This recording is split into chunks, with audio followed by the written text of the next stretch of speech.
कोटडेजी में पुलिस खां फरार थियण जी कोशिश कंदड़ ॿिनि नॉन कस्टम कार सवारनि जे टक्कर में पीरसन फौत थियण वारो मामलो। कोटडेजी पुलिस गिरफ़्तार जवाबदारनि खे आज़ाद करे छॾियो। ज़रियनि मूजिबि पुलिस ॻरी रिश्वत वठी जवाबदारनि खे आज़ाद कयो आहे। कोटडेजी में 2 ॾींहं अॻु नॉन कस्टम ॿिनि कारनि जो सीआई पुलिस पारां पीछो करण दौरान हिक कार जे टक्कर में ॻोठु अली ॾिनो बुगटी वासी पीरसन खब्बड़ बुगटी फौत थी वियो, जिन ते हिकु शहरी बख़्शली गोपांग ज़ख़्मी थी पियो। जंहिंखां पोइ जवाबदार कार छॾे फरार थियण जी कोशिश कई त सीआई पुलिस शहरियुनि जे मदद सां जवाबदार खे सोघो करे वरितो।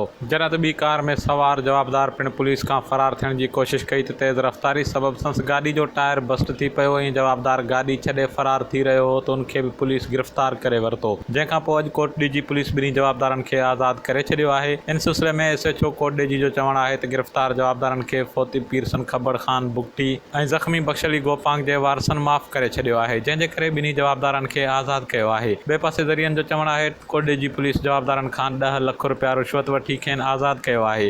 ख़ान मोहम्मद मल्लाह, Kaavish digital media reporting team, कोटडेजी।